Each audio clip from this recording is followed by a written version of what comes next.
Welcome from once again to another video. हा video या व्हिडिओमध्ये आपण बघणार आहोत की शिक्षक भरतीचा मेरिट कसा असणार आहे। ठीक आहे, यावर्षी शिक्षक भरतीचा मेरिट जो आहे तो कसा असणार आहे त्यानुसार त्या संदर्भातच माहिती बघणार आहोत आपण या व्हिडिओमध्ये। व्हिडिओ जो आहे खूप इम्पॉर्टंट आहे, व्हिडिओ पूर्ण बघा आणि व्हिडिओला हाईप करायला विसरू नका।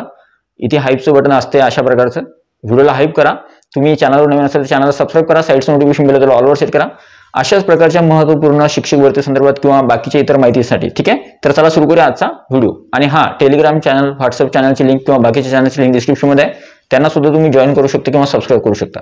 तर चला सुरू करूया आजचा व्हिडिओ। सगळ्यात अगोदर पहिली गोष्ट जी आहे ती आहे बघा शिक्षक भरतीचा मेरिट जो आहे तो कसा असणार आहे आणि शिक्षक भरतीच्या मेरिट संदर्भातच। आता बघा काही विद्यार्थ्यांचा प्रश्न होता की शिक्षक भरतीचं मेरिट कसं असणार सर, आमच्या कास्टसाठी किती असणार, आमच्या मीडियमसाठी किती असणार, या वर्गासाठी कोणतं कट ऑफ असणार किंवा मेरिट किती असणार या वर्गासाठी।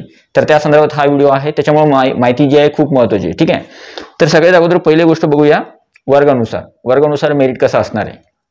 तर बघा वर्ग 1 ते 5 चा जो मेरिट असणार आहे ना, जिथे डीएड धारक फक्त किंवा डीएड धारक किंवा डीएलएड धारकच एलिजिबल असतात किंवा एलिजिबल असतात वर्ग 1 ते 5 साठी, तर त्यांचा जो मेरिट आहे तो कमी लागेल।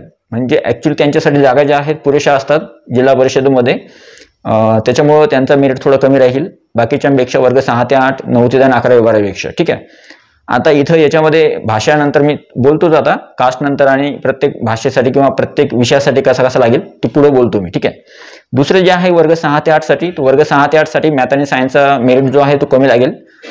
सोशल सायन्सचा मेरिट थोडा हाय राहील, कारण की जागा सोशल सायन्सच्या कमी येतात, मॅथ आणि सायन्सच्या जागा थोड्या चांगल्या प्रमाणामध्ये येतात, त्याच्यामुळे मॅथ आणि सायन्सचा कट ऑफ कमी राहील।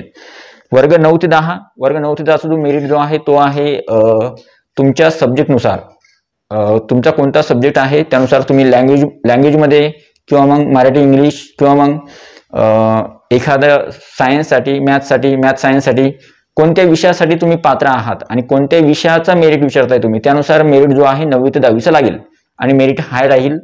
कदाचित मेरिट जो आहे 9वी 10वीचा तो तुम्हाला वर्ग 1 ते 5 आणि वर्ग 6 ते 8 पेक्षा वाढलेला दिसेल, कारण की 9 ते 10 साठी कॉम्पिटिशन जास्त विद्यार्थ्यांची असते आणि ज्या विद्यार्थ्यांनी टीटी केलेली नाही किंवा टीटी पास नाही आणि जे विद्यार्थी टीटी पास आहे असे सगळे विद्यार्थी वर्ग 9 ते 10 साठी जवळपास अप्लाय करतात।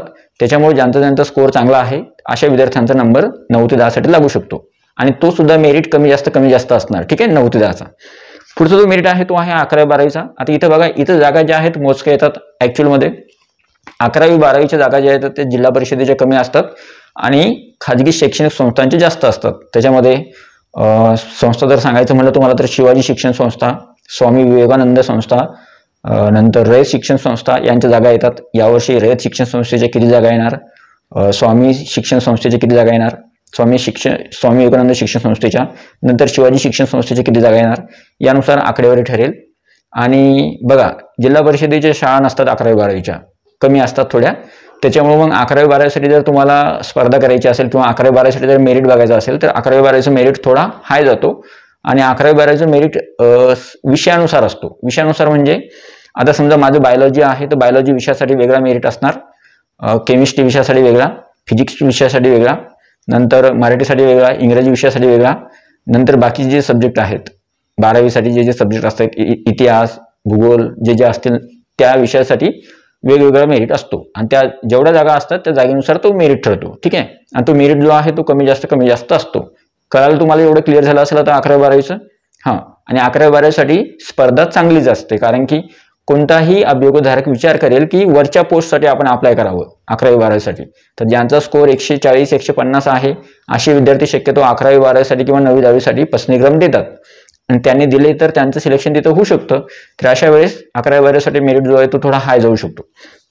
आता बघूया कास्टनुसार की कास्टनुसार मेरिट कसा लागू शकतो। ठीक आहे, तर कास्टनुसार बघा वेगवेगळ्या कास्ट आहे, कास्टनुसार एखादी कास्ट मागे पुढे होऊ शकते माझ्याकडून किंवा बोलायचे राहू शकते। मी रॅन्डमली कास्ट घेतलेत बघा, SC ST OBC EWS SCBC SBC open NT चे प्रवर्ग, जे प्रवर्ग आहे तो, तर या सगळ्यांसाठी मेरिट जो आहे तो कमी जास्त राहणार। आता ओपनचा जो मेरिट आहे, ओपनचा मेरिट हायच असतो प्रत्येक ठिकाणी आणि शक्यतो फॉर एक्झाम्पल OBCचं मेरिट काही ठिकाणी कमी काही ठिकाणी जास्त, SCचं मेरिट जो आहे तसंच असतो सेम। एक गुड न्यूज आहे ST विद्यार्थ्यांसाठी, ST कॅन्डिडेट जे आहे त्यांचा मेरिट थोडा कमी राहतो नंतर NT प्रवर्ग आणि VJ प्रवर्ग आणि SCBC यांचं सुद्धा मेरिट जो आहे कमी राहील यावर्षी. आणि नंतर SBC आणि EWS यांचं सुद्धा मेरिट 12 पैकी राहील. ठीक आहे. तर हा होता कास्टनुसार मेरिट जो आहे तो. आणि तुम्हाला हे कळलं असेल याच्यामध्ये की कोणाचा जास्त असतो कोणाचा कमी राहील. STचा कमी राहील आणि ओपनचा जास्त राहील मेरिट. ठीक आहे. आता मेरिट आरक्षणानुसार कसा राहील बघा. तर आरक्षणानुसार मी अगोदर सांगितलेलं आहे तरी सांगतो. जे खेळाडू आहेत, अंशकालीन आहेत, महिला आहेत किंवा कोण आहे अजून माजी सैनिक आहेत, त्यांचा मेरिट खूप कमी राहणार आहे यावर्षी. जे अनाथ आहे, प्रकल्पग्रस्त आहे, भूकंपग्रस्त आहे, धरणग्रस्त आहे, अपंग आहेत, अपंगांचं सुद्धा मेरिट कमी राहील. आणि यांचा प्रोजेक्ट अफेक्टेड यांचं मेरिट जेमतेम राहील, जास्त कमी नाही, जास्त हाय पण नाही. ठीक आहे. नंतर आला मिडियम. आता मेरिट जो आहे आता मिडियमनुसार कोणकोणत्या मिडियमचं किती मेरिट राहू शकतो. ठीक आहे. तर फॉर एक्झाम्पल बघा, मराठी मिडियमचे जे आहे मराठी मिडियमचं मेरिट वर्गानुसार राहील. वर्ग 1 ते 5च्या जागा जास्त असतात, मग तिथं कमी राहील मेरिट. 6 ते 8ला झडपीच्या जागा येतात बऱ्यापैकी, मनपाच्या, झडपीच्या आणि नपाच्या त्याच्यानुसार. आणि इंग्लिश मिडियमचे सुद्धा मेरिट जो आहे कमी राहील मराठी मिडियमपेक्षा. उर्दू मिडियमचं मेरिट सुद्धा जो आहे बऱ्यापैकी राहील. ठीक आहे. आता सब्जेक्टनुसार कसं बघा, मी तुम्हाला सांगितलं 9वी 10वी किंवा 11वी 12वी जी आहे, किंवा वर्ग 1 ते 5, वर्ग 6 ते 8, वर्ग 9 ते 10 किंवा 11वी 12वी, इथे सुद्धा जे आहे विषयानुसार मेरिट लागतो. म्हणजे कोणत्या विषयासाठी तुम्ही एलिजिबल आहात किंवा पात्र आहात त्या विषयाचा मेरिट किती लागला त्यानुसार तुमचा मेरिट ठरणार आहे. ठीक आहे.